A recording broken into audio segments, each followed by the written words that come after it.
السلام علیکم، میں ہوں عمران حسین اور آپ دیکھ رہے ہیں ہمارا یوٹیوب چینل گپوٹیشن ولاگ۔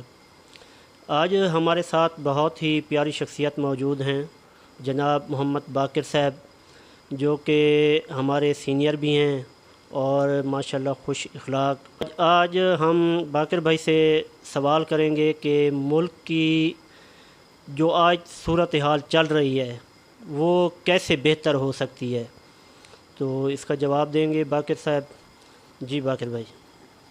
السلام علیکم عمران بھائی، آپ کے ساتھ ساتھ آپ کے ویورز کو بھی میں السلام علیکم کہتا ہوں۔ تو آپ نے جو سوال کیا ہے مہنگائی کے بارے میں، ملک جس سچویشن پہ پہنچ چکا ہے، آپ یقین کریں، آج تو ہم یہ کہہ رہے ہیں نا کہ اتنی مہنگائی ہے کہ غریب کا جینا جو ہے نا بہت مشکل ہو گیا ہے۔ لیکن آپ دیکھیں آنے والا وقت کیسا ہے۔ مجھے تو آنے والا وقت اس سے کہیں زیادہ مشکل نظر آ رہا ہے۔ آپ ممکن ہے 2022 میں آپ یہ دیکھ رہے ہیں کہ یہاں مہنگائی اتنی ہو گئی ہے کہ جو 3 وقت روٹی کھاتا تھا اس نے 2 وقت کر دیے، 2 وقت والے 1 وقت جو ہے نا کھانا کھا رہے ہیں، اور چیزیں جو ہیں اتنی مہنگی ہو گئی ہیں کہ ان کی قیمتیں آسمان سے باتیں کر رہی ہیں۔ 2023 میں ممکن ہے کہ آپ 2022 کو یاد کریں کہ چلو چیزیں مہنگی تھیں، مل تو رہی تھی نا۔ اب تو یہ ہے کہ ہم آتے ہیں تو صبح سے لے کے شام تک یہاں پہ کھڑے رہتے ہیں لائنوں میں۔ مجھے تو یہ نظر آ رہا ہے۔ اب دیکھیں پچھلی حکومت تھی تو مختلف تجزیہ نگاروں کے تجزیہ ہم نے سنے، کہتے ہیں یہ جو ہے نا اناڑی ہیں، ان کو حکومت چلانے کا تجربہ نہیں ہے، تو یہ تجربہ کار حکومت آ جائے گی تو یہ ہوگا تو وہ ہوگا۔ اور تجربہ کار بھی بیٹھے یہ کہہ رہے تھے کہ جب ہم آئیں گے تو ہم ہم IMF سے زیادہ دوست ممالک کو ترجیح دیں گے، تو وہاں سے کچھ مدد لیں گے۔ تو سب نے دیکھا اپنی آنکھوں سے، جو حکومت آئی دوست ممالک سے سب سے پہلے یہ سعودی عرب گئے، تو انہوں نے بھی اور جس طرح کہتے ہیں کہ گا نہیں پایا، پنجابی میں کہتے ہیں، یہ ان کے ساتھ ہوا۔ انہوں نے گھڑی اور انگوٹھی دے کے ٹرکھا دیا، بس بھیج دیا۔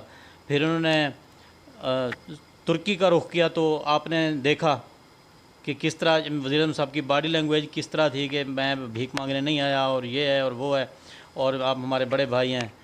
وہاں سے بھی کچھ نہ ملا۔ چائنا گئے، وہاں سے بھی کوئی خاص پیش رفت نہیں ہوئی۔ تو نواز شریف لندن میں بیٹھ کے کہہ رہا تھا قطر والوں سے ہمارے بہت زیادہ تعلقات ہیں اور قطر سے ہمیں شاید دوست ہیں ہمارے، تو قطر کے دورے پر بھیج دیا گیا، تو انہوں نے بھی بس کھانا وانا کھلا کے بھیج دیا، ان کو کچھ بھی نہیں ملا۔ پھر ان کے پاس وہی IMF والا تھا آپشن۔ پھر مہنگائی آپ کے سامنے کتنا، یہ پیٹرولیم مصنوعات کی جو قیمتیں بڑھی ہیں، دیگر یہ بجلی کی طرف آ رہے ہیں، اور ٹیکسز اتنے بڑے لگا دیے گئے ہیں۔ IMF کی جہاں پہ بات آتی ہے تو مجھے ایک بات کی سمجھ نہیں آتی عمران بھائی۔ IMF کی جو شرائط ہوتی ہیں، ہمیشہ یہ کہتے ہیں کہ IMF والوں نے بجلی پہ اتنا ٹیکس لگانے کا کہا ہے، پیٹرولیم مصنوعات کا یہ کہا ہے، فلاں چیز پہ کہا ہے، فلاں ٹیکس لگانے کا کہا ہے۔ حالانکہ IMF کو یہ نہیں پتہ یہ ملک اتنا مقروض ہو گیا ہے تو یہ ان کی عیاشیوں کی وجہ سے ہوا ہے۔ یہ وزیر، مشیر، SP DSP، یہ بڑے بڑے جنرل کرنل سے لے کے جہاں آپ چلے جائیں، اتنے ان کو فیسلٹیز ملی ہوئی ہیں کہ اتنے ان کے بجلی کے یونٹ فری، اتنا ان کا تیل فری، اتنا ان کا جو ہے وہ لگژری گاڑیاں ان کے پاس ہیں، اور یہ سارا کچھ۔ کیا گورنمنٹ کو یہ سب نظر نہیں آتا؟ اتنا سارا مہنگائی کا بوجھ، اتنے سارے ٹیکسز عوام کے اوپر لگائیں، آپ ایک سوئی بھی لیتے ہیں اس کے اوپر بھی ٹیکس ادا کرتے ہیں۔ بالکل۔ ملک کو مقروض کس نے کیا ہے؟ انہوں نے کیا ہے۔ جنہوں نے کیا ہے ان کی سہولیات، ان کی جو فیسلٹیز ہیں وہ کم ہی نہیں ہو رہی، ان کو تو کوئی نہیں کہہ رہا ان کو کم کریں۔ اور ہمارے اوپر تو یہ کہا جا رہا ہے کہ جناب آپ لوگ چائے کم کریں گے تو اس پہ خرچے کم ہوں گے، آپ دیکھ لیں، اور غریب عوام تو چائے کم کرے، لیکن ان کے جو خرچ اخراجات ہیں، جو شاہانہ زندگی یہ گزار رہے ہیں، ان میں سے کچھ بھی کم نہ ہو، کچھ بھی کم نہ ہو، اور کرنے کو ان کا کوئی ارادہ بھی نہیں ہے۔ بالکل۔ جو بھی حکومت آتی ہے، جتنے بھی آتے ہیں، ان کا یہ، ان کے سیکورٹی گارڈز دیکھیں، ان کے پروٹوکول دیکھیں، آگے پیچھے گاڑیاں دیکھیں، وہ ان کی کم نہیں ہونی۔ اور غریب کو کس منہ سے کہہ رہے ہیں چائے کم کر دو؟ وہ بھائی چائے تو بھائی ہم تو پیتے ہیں ٹینشن دور کرنے کے لیے جو آپ لوگوں نے ہمیں دے رکھی ہے۔ بالکل۔ ٹھیک ہے، ہم کتنی چائے پی لیتے ہیں، چائے سے کیا ہوگا، اس سے کوئی معیشت کو فرق نہیں پڑنے والا۔ یہ ان لوگوں کو کوئی سمجھانے والا ہو، ان لوگوں کو کوئی کہنے والا ہو بھائی اپنے اخراجات کم کرو، اپنی عیاشیاں کم کرو۔ دراصل یہ لوگ جب الیکشن میں آتے ہیں نا، سیاست میں آتے ہیں نا، تو ان کا ایجنڈا بھی یہی ہوتا ہے کہ ہم آئیں اور ہمیں فنڈز ملیں، اور ہم فنڈز جو ہے نا، فنڈز کا کوئی 5-10% عوام کے اوپر خرچ کریں، باقی سارے اپنے اوپر کریں، اپنی جائیدادیں بنائیں اور باہر نکل جائیں، اور ہماری ساتھ ساتھ نسلیں سدھر جائیں۔ یہ میں کل پرسوں ایران کے سابق وزیر اعظم احمدی نژاد کا پڑھ رہا تھا، کسی کالج میں پروفیسر ہیں، اور ایک بہت 86 ماڈل پرانی کار میں جاتے ہیں اور آتے ہیں اور اپنے گھر کے اخراجات چلاتے ہیں۔ یہاں ملک پاکستان میں کوئی 5 سال صدر رہ جائے تو اس کی تو 5 نسلیں سدھر جاتی ہیں، وہ تو جزیرے خرید لیتا ہے کرپشن کر کر کے۔ اور اس طرح ہوا ہے، ہر جگہ پہ کالی بھیڑیں موجود ہیں، ہر محکمے میں ہیں، کوئی بھی محکمہ ہو پاکستان میں جتنے بھی بیٹھے ہوئے ہیں لوگ، سارے گندے بھی نہیں ہیں، لیکن ان میں گندے انڈے ضرور موجود ہیں، جن کو وقت ہے کہ ان کو نکالا جائے، نکال کے اپنے ملک اور قوم کی جو ہے نا بہتری کے لیے کچھ اقدامات کیے جائیں۔ ان لوگوں کو چاہیے اپنے اخراجات کم کریں، اپنی عیاشیاں کم کریں، غریب عوام کے اوپر ٹیکسز کا بوجھ کم سے کم لگائیں۔ اب 2-2 ہزار روپیہ دے کے وہ بھی پتہ نہیں کتنوں نے میسج کیے ہیں، اور میسج کے پیسے علیحدہ کاٹ لیے جاتے ہیں اور ان کا کوئی جواب ہی نہیں آتا۔ جواب آتا ہے تو 2000 روپے۔ میں رات کو یقین کریں 11 بجے گزرا ہوں یہاں سے بینک حبیب بینک کے سامنے سے، اتنا بیویوں کا رش تھا، خواتین ایک دوسرے کے اوپر دھکم پیل ہو رہی تھیں رات کو 11 بجے تک۔ تو کیا ہے جی، وہ پیسوں کے لیے کھڑی ہیں۔ غربت کا یہ عالم ہے، اور یہ لوگ جو ہے نا اپنی عیاشیاں کم کرنے کا نام ہی نہیں لے رہے۔ ان کے اوپر بہت کڑا احتساب ہونا چاہیے، اور ایسی گورنمنٹ ہونی چاہیے جو ان کو کنٹرول کر سکے۔ کسی چیز کا کوئی کنٹرول ہی نہیں ہے ملک میں، اب بالکل افراتفری کا عالم ہے، جس کا جو جی چاہ رہا ہے نا وہ کر رہا ہے۔ ایک پٹرول کی لیٹر کے 30 روپے اگر بڑھے ہیں تو اپنا اس نے ٹرانسپورٹ والے نے ایک سیٹ کا 100 روپے بڑھا دیا ہے۔ اگر اس کے پاس 70 سواریاں آ رہی ہیں تو اس نے 70 کے اوپر 100 لگا دیا ہے، حالانکہ اس کا 70 لیٹر جو ہے نا پٹرول نہیں لگنا وہاں پہ جاتے ہوئے، اور وہ 100 روپے اس نے بڑھا دیے ہیں، کوئی پوچھنے والا نہیں۔ یہ سب کچھ کیسے کنٹرول ہوگا جب کوئی اچھا کنٹرولر ہوگا؟ جب کنٹرولر کوئی نہیں ہوگا تو عوام کی یہی صورتحال رہے گی جس طرح ہو رہی ہے۔ اللہ پاک ہمارے اوپر مہربانی فرمائے، ہماری حفاظت فرمائے، ہمارے حال پہ رحم فرمائے۔ ہم تو دعا ہی کر سکتے ہیں، اس کے علاوہ کر ہی کیا سکتے ہیں۔ اچھا، آپ کے خیال میں ابھی نواز شریف کی حکومت، یعنی شہباز شریف یا نواز شریف ایک ہی بات ہے، شہباز شریف کی حکومت چل رہی ہے، عمران خان نے جو پچھلے ان 3 یا 3.5 سال حکومت کی ہے، تو ان 3 یا 3.5 سال حکومت میں کیا عمران خان کی کارکردگی پر آپ مطمئن ہیں؟ دیکھیں عمران بھائی، میں ایک غیر سیاسی آدمی ہوں، ٹھیک ہے، یہ جتنی بھی حکومتیں آ رہی ہیں جا رہی ہیں، میں کسی پہ مطمئن نہیں ہوں کم سے کم۔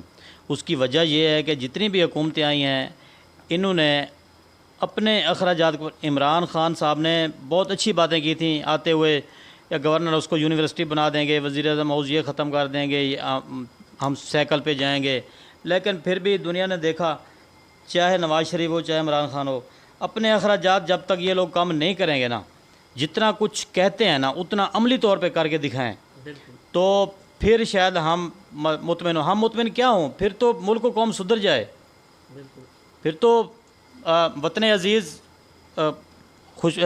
گہوارہ بن جائے خوشیوں کا، لیکن ایسا نہیں ہو پایا۔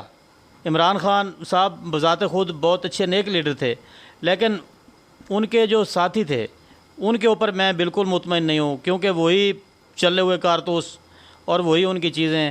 آپ نے دیکھا یہ جہانگیر ترین صاحب اور یہ دوسرے تیسرے صاحب ان کے پہلے ساتھ ہی تھے، جب کچھ احتساب کا وقت آیا تو یہ چینی چور نکل آیا اور فلانا فلانا، پھر انہوں نے کیا کیا، ان کو چھوڑ دیا۔ یہاں پہ جمہوریت ہے اور ایک لیڈر کو یہ سارا کچھ چاہیے ہوتا ہے، وہ ان کے بغیر کچھ نہیں کر سکتا، لیکن آگے سے سارا سسٹم ہی خراب ہے تو وہ بیچارہ کیا کرتا۔ بس بات یہ ہے۔ تو ایسی ایک لیڈرشپ کی ضرورت ہے جو خمینی کا کردار ادا کرے. ایسی ایک لیڈرشپ آئے جو اپنی ذات کا نہ سوچے. صرف لیڈرشپ نہیں، ان کی پوری ٹیم ایسی ہونی چاہیے. پوری ٹیم کو ایسا ہونا چاہیے کہ وہ وطن عزیز کی خیر خواہ ہو، نہ کہ صرف وہ اپنے پیٹ کی. اس وقت کی ضرورت ہے، اس امر کی ضرورت ہے. یہ کرنا بہت ضروری ہے، ورنہ وہ دن دور نہیں، خدا نہ خواستہ خاک میں بدن، کہ ہمارا ملک بھی سری لنکا کی طرح دیوالیہ ہو جائے. اس خدا نہ کرے. تو ایسا وقت آنے سے پہلے کوئی اچھے اقدامات ہو جائیں.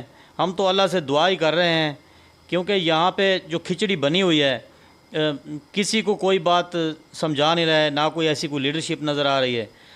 کوئی بات سمجھنے کو تیار نہیں کہ کیا کیا جائے، نہ ہی کوئی ایسی کوئی صورتحال نظر آ رہی ہے فی الحال. تو اچھا باقر بھائی، یہ دیکھنے میں آیا ہے اکثر کہ یہ لیڈرشپ تو ایک علیحدہ بات ہے.